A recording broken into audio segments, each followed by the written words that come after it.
Welcome to the 18th episode of The Lucid Truth, Finding Peace in a Pandemic.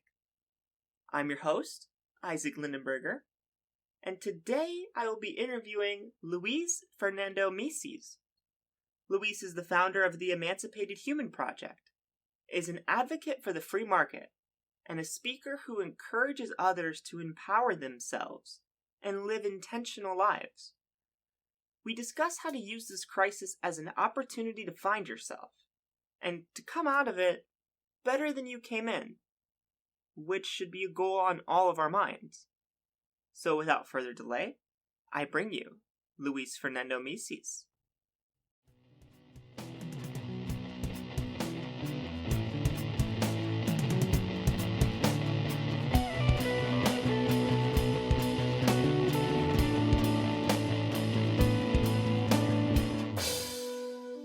I am here with Luis Fernando Mises. Luis, thank you for coming on the podcast. Thank you for having me. Excited to be here. Me as well. So, we've all been taken somewhat off guard by this recent pandemic. And I want to know, how do you think this time can be viewed as an opportunity rather than a tragedy? What do you think we can do to come out of this situation better than we came into it? Well, that's a big one. I guess there's various ways to look at this. So one of them is focusing on the things that we can control, because there's a lot of things that we cannot control, and if we really worry about those things, then life's gonna get pretty miserable. Like there's so many things we cannot control. We can control, the weather. We can control a lot of the, government stuff, and Right. and a lot of times that can feel really depressing. So if we go towards our circle of influence, that's when you find more freedom. And funny enough, is when your circle of influence begins to grow as you focus more on it. So I guess I see it a little bit more in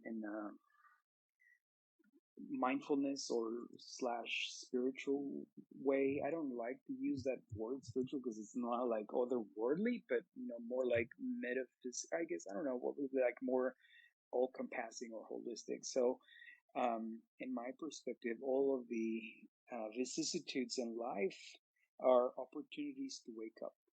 And you say, well, wake up from what? Whatever it is that keeps us in slumber. Maybe a certain proclivities that we don't enjoy in ourselves. Maybe relationships, maybe, diet, exercise, whatever it is. So these seemingly bad things always help us go inward to be able to gain more control. So we can see them as like, oh my gosh, the world's falling apart, everything's going to shit, we're going to die. Which, we are all going to die at some point. Or we can see like, okay, what can I do to grow? What can I do to help other people? What can I do to help myself? How can I use this to, to better ourselves? So with that said, it's, I think pretty important that we keep a more of a positive outlook on things and seeing things as opportunities, not necessarily as problems. Yes, I agree completely.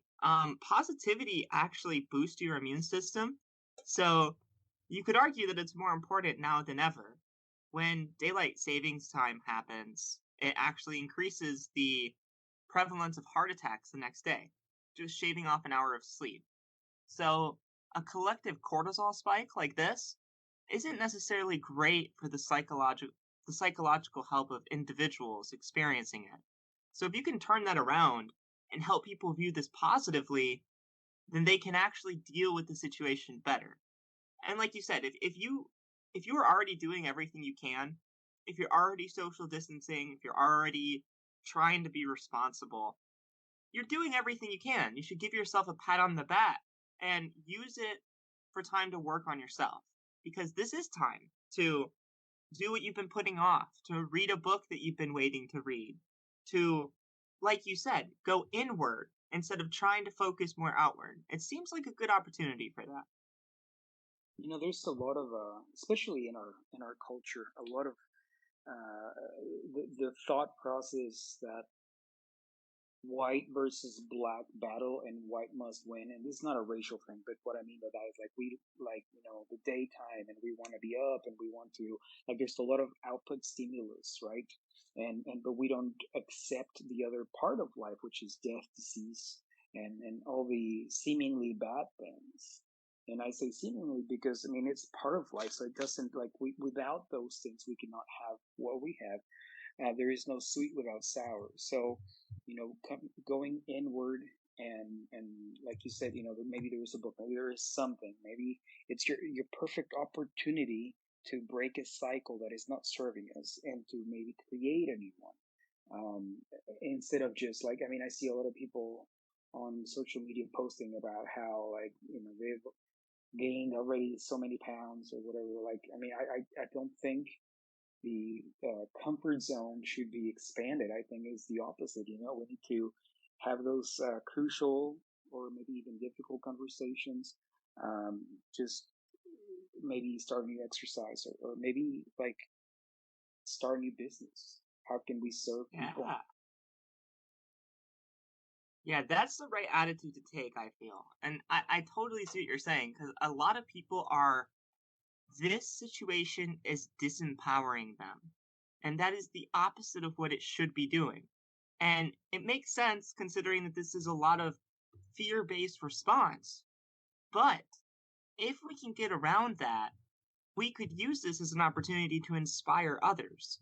And if we are inspiring other people, that will inspire us too. So if you don't feel the inspiration yourself, maybe you can start by inspiring someone else, because that will surely inspire you. That's actually like one of the things that the Buddhists talk about. Like if you're feeling in despair and just a lot of swallowed in the darkness, go help somebody else. And that's exactly what you just said. Like it helps us get out. Like, so the way that it works, like a lot of times we have to be able to act things out before we even understand them, or before we even can explain what the heck we're doing. So a lot of times it's pretty important to maybe set a routine, even during these times, and stick to it. It's really important to like in our brain. I mean, like, I think life is pretty self-explanatory. We have two sides of our bodies. We have two hemispheres in our brain, and we bring balance to that. You should, roughly speaking, the left hemisphere deals with the known, and the right with the unknown, and in the middle is where we find peace. So, creating or getting into chaos or getting into order or bringing balance into those things. So it's not just one side or the other. If it gets too heavy on one side, there is going to be, some symptom on the other side that tells us that something is sick or out of balance. So it's pretty important that we look at all of those things. And, there's something that just within the last year, I started really comprehending and like, I guess in my selves and my soul understanding that the at a certain point of the philosophical psychology psychology psychological integration, there is no difference between you and what you experience. So how are all of these things around us um, showing us what we need to work on? So there is whatever maybe that we are experiencing, how is that related to our mental um, process? So, like the idea that cats, like when you get a new cat and they explore the entire house, they go to all the corners, they try to see everything. And that's when you clean your room, there's a level of your psyche that gets opened up. So with that said, same thing with relationships, same thing with like your job and a lot of those things. So it's pretty important to be able to not just point the finger out and say, well, you did this or the government did this. Like, how can I, or what do I need to learn from this? So there's something pretty important too. Like, instead of just thinking about things, we need to ask ourselves questions, because when we do that, we connect with our unconscious mind. And the more that we do this, the easier it becomes, and it's easier for the unconscious mind to come out and give us more answers that we need. Yeah, I agree with you. I think this is a time where we could make the unconscious conscious. We can all undergo the process of individualization right now. And I think you pointed out a good problem, a barrier to that. Instead, what we're doing is we're trying to place blame. We're trying to find out whose fault this is, rather than trying to fix the problem. And what's more important, figuring out who's responsible or figuring out what you can do to make a change? I think the second one's more important. So I feel like we should be shifting our focus to what we can do for ourselves and to help others right now. And I think that this is a salient opportunity to do so. Right, and if we are at a position where we cannot help others, at least do not hurt others or make their lives harder. So focusing on what we can do, like if all we can do is maybe sit down and meditate, that's actually quite a lot. So really getting into the idea that life is not like just coming at us with surprises. Like we can respond to life differently. And an example of this that's really, really big, I think, is Viktor Frankl. He wrote a book, Man's Search for Meaning. He was in the camps in Auschwitz. And when he came out, he wrote the book. And ultimately, he said, between stimulus and response, there is a gap. And in that gap, there is freedom. So we choose how we react or respond, because that's even a better thing. Like if you react, you have no consciousness of your response. But when you respond, you can consciously pick how you act. Wow, I actually love that. I've been looking into free will recently, and I think that's actually where it exists, in that gap that you mentioned between stimulus and response, where consciousness comes to awareness of what is, and it can do like a feedback of it. And we all have that opportunity within us. We all have that power to transcend our environment instead of immediately respond to it. And so if we have that ability, we should be conscious that we do, and we should use it instead of let it go to waste. Absolutely, because as we started this, like all of those are opportunities to wake up. So it's pretty important that we use them as such instead of seeing them as, oh my gosh, all sorts of shit's happening to me. Oh my gosh. So I, I one time during a ceremony, a mushroom ceremony, psilocybin, they explained to me that when we are just going through life, a lot of times we don't know how strong we are, or what are we made out of, and life sends us opportunities to see our strength. And we either go through the darkness consciously and voluntarily, or shit's gonna happen regardless. So either of those two, whenever the opportunities present themselves, we have the opportunity to see and grow and become, let go of the old person and become a stronger person, a wiser person, a more flexible, or whatever it may be. So I think it's pretty cool. Yeah, I definitely think this is the right way to frame it. Because I don't think it's about having some realization like, oh, this is what I should do. Or, oh, it's not like a eureka moment. It's like a framing. It's like how you put all of these things into perspective. And if you can put them into a perspective where you see what you can gain out of this situation and how you can make the most of it, that's a lot better than allowing yourself to feel like a victim of circumstance. Totally, absolutely true. And there's one thing, like, if you know that you do your best, if you apply yourself 100% and you still fail, then you have to know that you gave your 100, and there is a peace that comes with it, because a lot of times when we feel guilty for something is because we know we didn't do our best, we know we should have done better, or we know we should have waking up earlier, or we know we should have exercised, or we know that we shouldn't have eaten the last donut. So, I think it's important to be able to give 100% whether we win or we don't win. So we move from a win lose situation to a win learn situation, because regardless, hopefully you will learn out of this and then you still get stronger. Like the snake just shedding the old skin. You become a new person, but you're better. Right. Yeah, exactly. You can actually, even if you don't succeed, you can learn what you did wrong this time for next time. A lot of people are actually talking about that in terms of this pandemic. I mean, this could have been an apocalyptic pandemic, but it is not. This thing will not end the world. We will bounce back from it. But it could have been a more dangerous virus. So, in that sense, this is all like a dress rehearsal to see as collectively what we're doing wrong and how we can respond better next time and we can be more prepared. So, not only is this an opportunity at the individual level, but this is also an opportunity at the societal level to be more ready for a similar threat in the future. So I think that it scales both ways to being able to put this in a positive perspective for both the individual and everyone else at large. Absolutely, absolutely. And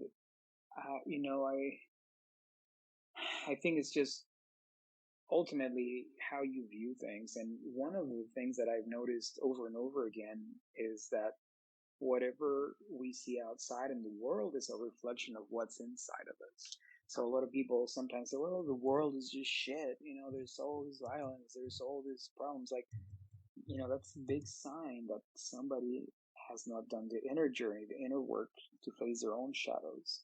Because the more that you do that, you realize that the world's actually not such a bad place. I mean, there is suffering, there is pain, there is hunger, all of those things. But ultimately, it's not just more, um, into the dark side.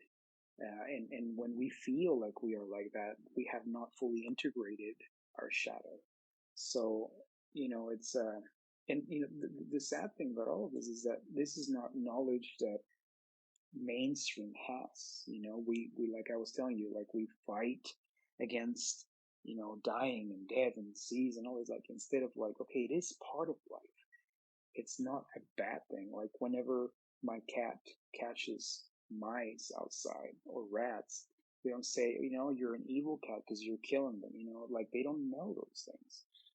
We are different animals, and obviously we have the choice to do that or not, and we don't. So, I mean, there is so much that we could talk about and get so deep into this, but ultimately, just to make it more digestible, I think that the idea is that we are able to like always take all of this stuff internally. How can I grow? What are the opportunities for me here that I'm not seeing? And if you don't necessarily see them, talking to somebody also helps. Somebody that is not, doom and gloom kind of person, of course, but somebody that understands you.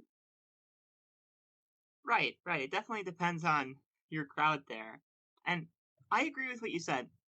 I think that the external does reflect the internal because the way that you view the world is going to be based on how you've framed it.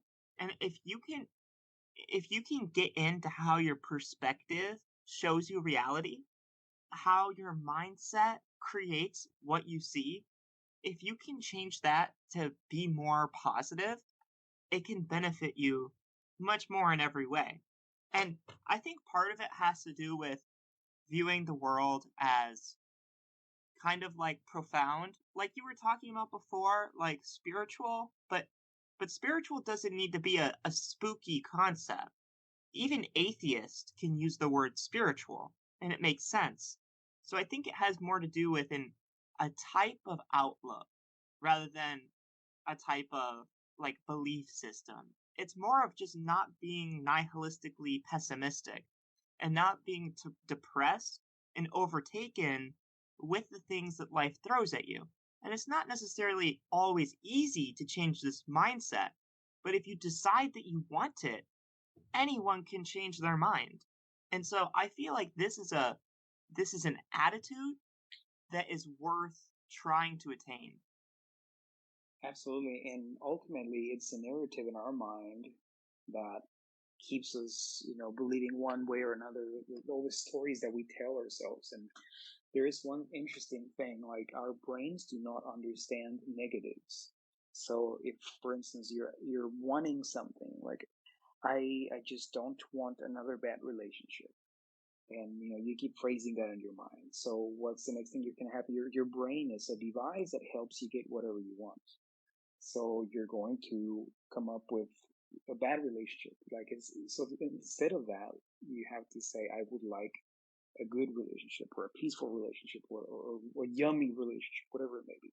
So instead of like running away from something, it's more like going towards something. I mean, there are some times that the negatives are good incentives. Like, I mean, I only pay taxes because I don't want to go to jail, you know? So I don't Right. want to go to jail, so I do that.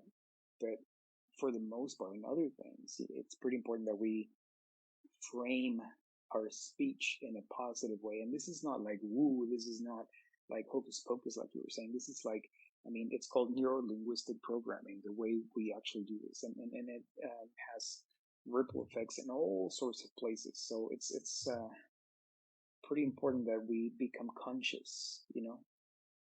Yeah, I agree. Whenever I talk about these kinds of concepts, some people will accuse me of woo, but the thing is there's nothing that isn't based on evidence about it. All of this, all of this can be tested for yourself. You can try it.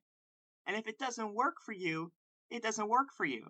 But I have a feeling that a positive attitude and a beneficial outlook on life will benefit you. I mean, if it doesn't, I don't even see how that's possible. So, since this is experimentally testable, I feel like it's more science than it is, anything that would be considered spooky, like woo would be. Yeah, 100%, 100%. So, where do we start? I think it's just a matter of um, keep catching ourselves with a negative talk, or if there's something that happens, like to try to.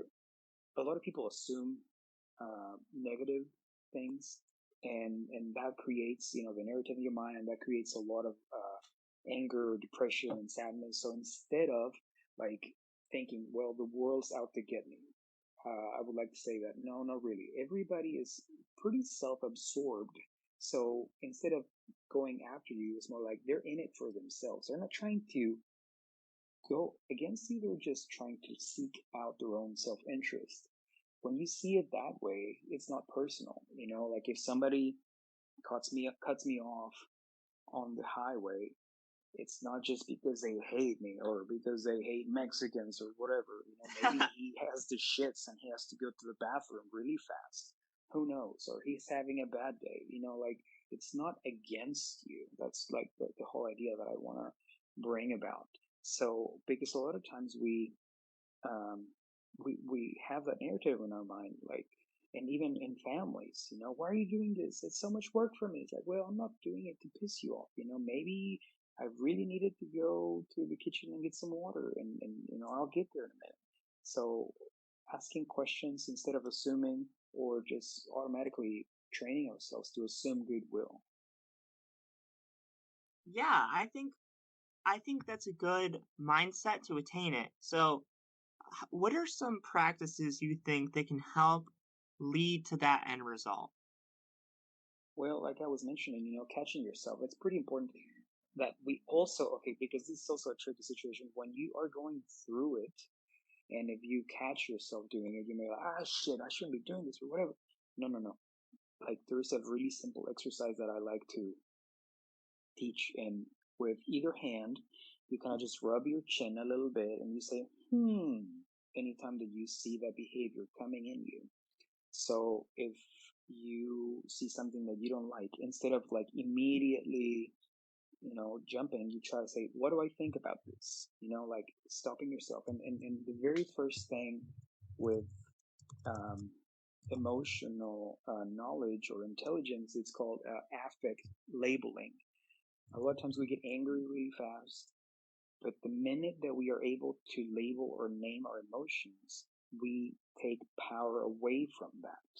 So, I mean, obviously, if it's like, I mean, a lot of people always take this into like some really weird hyperbole. You know, what if somebody's killing my son? Should I not be angry? Like, Oh my okay, gosh. you know, I mean, like number one, I mean, that's kind of like a silly question. So, like, how unlikely is that to happen? Anyway, so yeah, you need to be angry in that moment and save your kid. But for the most part, if your kid drops a cup of milk, instead of like losing your shit with them, you can say something like, all right, you dropped the milk. What's the problem? You need to clean it up. Maybe next time ask for help. You know, like it's a system problem. Maybe the gallon is too heavy for them and they need help. So, you know, creating systems in motion for that. So, okay, clean it up. And then, you know, problem solved. Just don't do it again. Because otherwise we're creating negative imprints in them. And like the whole idea, a lot of people complaining about, you know, statism or the government and all of that, like none of that really is like would exist if we had from the get-go peaceful parenting. Um, so, you know, you mentioned how do we get to that place? So daily interactions, just really paying attention to what happens and how do we react, and without judging ourselves, being gentle with ourselves. Okay, this happened and this is how I reacted. I don't like it. Let's change it. Just with consciousness, just really cool. And then there is something that when there's something traumatic that happens, it's usually in our limbic part of our brain, and it's really emotional and it's really strong and it's powerful. And the way to be able to heal that is through consciously bringing it to words and explaining it clearly. And then it goes from the limbic brain to your corpus. No, the corpus callosum. No, that's the center of the brain. So to your neocortex. When that happens, you're able, like, I mean, that's like the technical way to say how you heal. So, you know, that's why going to the psychologist is pretty important. Like, you feel like you're just talking and they're taking notes, but in reality, they're helping you draw the emotion out from the limbic to the upper part of your brain. So that stuff is pretty important. So as you're able to do the affect labeling, and then you move into emotional regulation, which is something that, you know, some people will say, well, I don't want to just negate my feelings. No, it's not about negating your feelings. It's about you don't have to lose your shit when something doesn't go your way. You know, like you can choose Mhm. how to react. And then, you know, it gets more complex for other things. But ultimately, what brings awareness is meditation.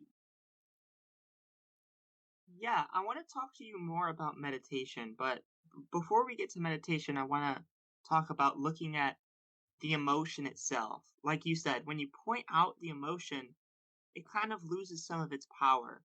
So I was doing an exercise. This was actually a meditation exercise where you think about something where you did something wrong, where you are to blame for something not going perfectly.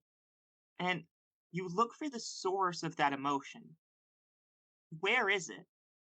And what is it? And when you notice where you feel it, most of the time it's in your chest.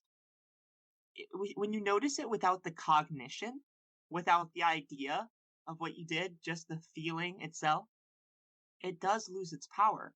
You have to be thinking about it for it to affect you. It's kind of like when you're in a, let's say you're pissed off, right? And then your boss calls you. So you say, "Oh, hey boss, what's up? What's going on?" You completely shift moods because your boss called you. And then you get off the phone and you start lamenting over the thing you were upset about. Well, you can do that switch at any time. Your boss can hypothetically call you at any moment. If you just switch the object of attention from the thing that was previously holding power over you to something else that you want to focus on. And so you can use that to take away the power of these emotions. And some people say, well, then you're burying the emotion. Well, no, you're not. Because if you can use the emotion as a detection mechanism, then you can see what it's trying to tell you. And if you know what the emotion is trying to tell you, then you have brought it to consciousness and you can act on it without letting it cause you to unnecessarily suffer. So I feel like there's a little bit of a mix up there But with your attention, you can use that to have power over your negative emotions and more readily control them to where they don't affect you in a negative way. 100%, dude, 100%. And I love that. And actually, there is an equation that I like, a little formula that I like to share. And it's like thoughts plus feelings equals emotion. And you touched on this a little bit. So, for instance, and how do we explain this in a way that makes sense? Whenever you are nervous, what are the physical sensations that you have when you're nervous? You feel maybe a little bit clammy hands, a little bit higher heart rate, you know? So, what are the Hmm. thoughts when you're nervous? You have negative thoughts about the future. So, the emotion equals emotion. That is when you're, nervous, anxious, agitated. So, when you're excited, what are the physical sensations of being excited? Same thing, the heart rate is up, your hands are clammy, you're kind of jittery. But the difference is the thought. You're actually excited about the future. So it's exactly the same physical sensations. The only thing that changes is your thought process to create a different emotion. And I will give you an example. As a public speaker, I get to be in front of a lot of people and I do get nervous, especially when it's like, a lot of people. And sometimes I just want to say, I just want to run away and hide under my mom's skirt and never leave. But then I consciously move that thought in my mind and, okay, I am excited. This is cool. I get to do this. And it moves my emotional state to where I start getting into flow because it's something that really lights me up doing my work. So moving from nervousness to excitement and emotion just by changing your thought process. And like that, there's other emotions that you can also hack, if you will. Ah, what do you mean by hack them? Kind of like take their power and redirect it? Exactly, exactly. Just like what we were saying, like instead of having the negative emotion, we can hack that into a positive emotion. So, the idea of your mental programming, if we think about our mind as a computer, it's being programmed. Like you have to program it to be able to have an output in life. So if you are not consciously programming it, then somebody has been doing it for you. And if you're not happy with that, we can change it and you can be proactive and create a way to you do the programming so you can have the output that you like and want. Right, and actually have the power to do this. You can just take it. And I feel like one of the tools for this, I feel, is meditation. Because like you were saying before, when when you notice yourself in a negative frame and you might say, "Oh, fuck, I'm thinking badly again. No, I'm a bad person or something." No, that's the opposite of what you want to do. You want to view that without judgment and just shift your focus, kind of like in meditation, how you just bring your attention back to the breath without judgment. But you can instead bring your attention back to the framing that you want to have. So, how do you think meditation helps train attention in this way? Well, what it does is like the way meditation works is normally our mind so the way that it kind of works is like our brains are like radio, or like a radio, and then like our thoughts are like radio stations. So if we are not focused, like if we have not meditated, there's a lot of things that come in and out. We believe those thoughts. We agree with them a lot of times. And if we don't agree, we fight them and then we create a lot of negative emotion. So what meditation does, like the one thing that it's supposed to do is to integrate our left hemisphere with our right hemisphere through the corpus callosum, which is a little skin in the middle, and create a stronger um, connection between both hemispheres. What does that do? If we are lateralizing pretty heavily, so what that means is like if we have a lot of fear or a lot of anger or whatever, like we are just going really heavily into one side of our brain. When we are doing whole brain thinking after meditation, we feel more peaceful because both sides are integrated, or at least more integrated than before. So like we talked about earlier, the connection between chaos and order and us being that, or So just focusing, helping our brain and ourselves focus. That's the main thing with meditation. And one thing that is pretty important to mention, a lot of people say, well, I'm not good at meditating, I cannot clear my mind.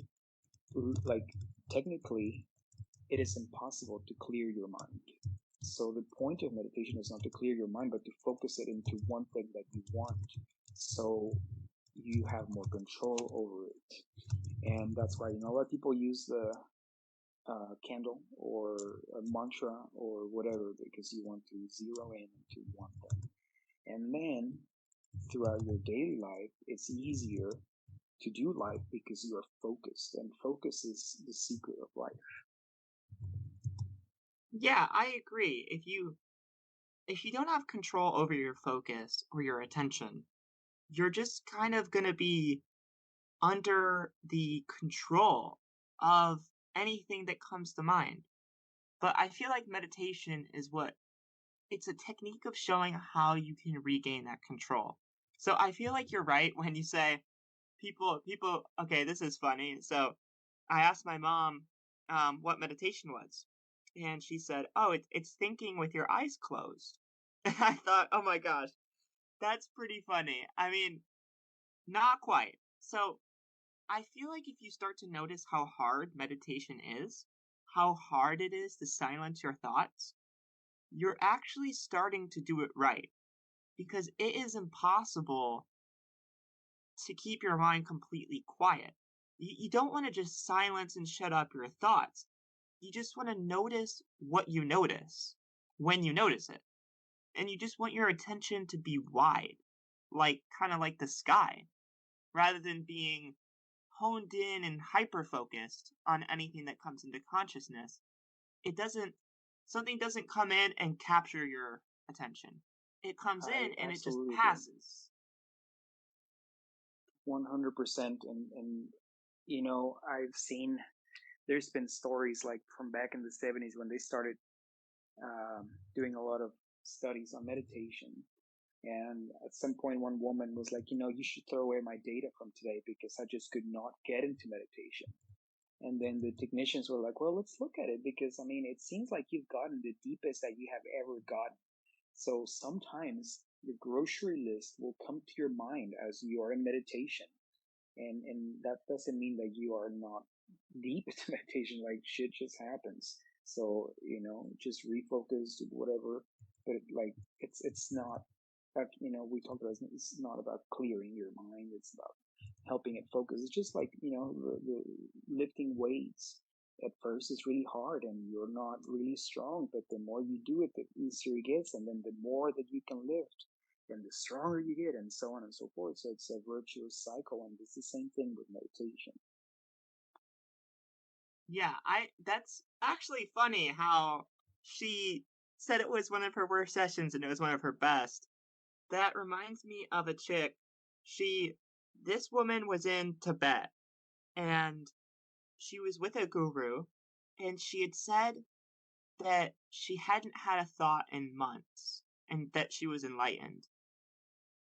She said she hasn't had a thought in months. So the guru says, "Oh, is that so? Well, okay, why don't you just sit down and tell us when you have your next thought. We'll wait here with you." 15 seconds later, she's like, "Oh, well, that might have been a thought. Oh, well, maybe that was a thought too." So I feel like you're right. People can think that if you have a thought that you're doing it wrong, but you're not. And meditation isn't about not having a thought for days. That's not what enlightenment is, and that's not the goal. So it's completely natural and expected to have these fluctuations in what comes into consciousness during the meditation. And if you notice it, you're doing it right. Totally, totally. So one thing that it's important is you get to choose which thoughts you accept, because your brain is not a machine that creates thoughts. Your brain is like an antenna that receives thoughts from wherever they come, because nobody knows. And sometimes you believe them, sometimes you don't. You question them instead of just like, yeah, that's my brain. Like, I mean, just think about this for a second. When you talk to yourself, who is talking and who is listening? That's kind of like an interestingly slash freaky thing. So without your voice, just in your mind when you talk to yourself. Now, really paying attention to who the real you is also, one of the goals of meditation. So you want to know who the real you is. And number two, you want to be able to um, discern which thought patterns you adopt. Yeah, I agree. I think that is the goal of meditation. And it's funny because a lot of people meditate for the ancillary benefits. Like, oh, I'm going to meditate because it is healthy or it reduces stress.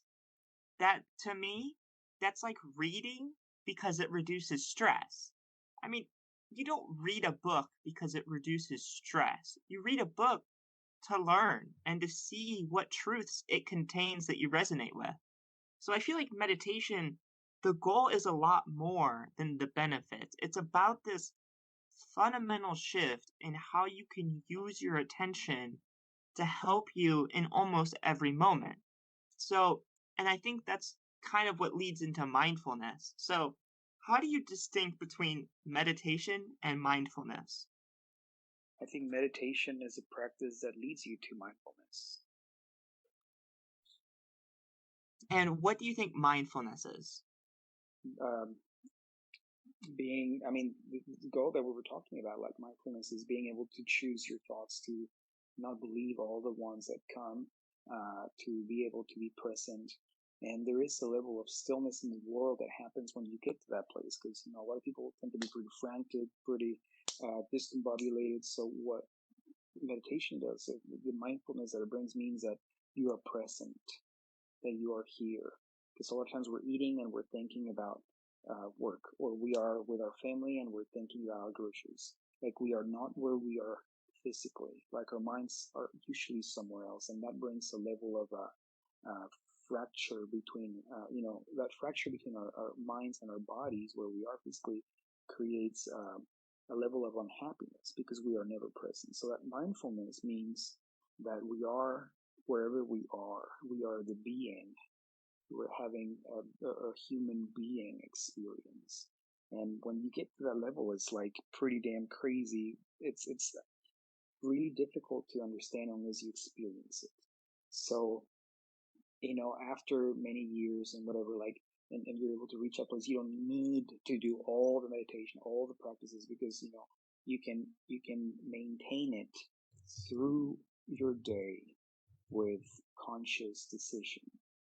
So the mindfulness, again, is just really going from autopilot into you having control over driving your own car. Yes, and I feel like this advice is more important now than ever because a lot of people they're not really sure what to do. They have all the time in the world right now, but they don't really know how to use it.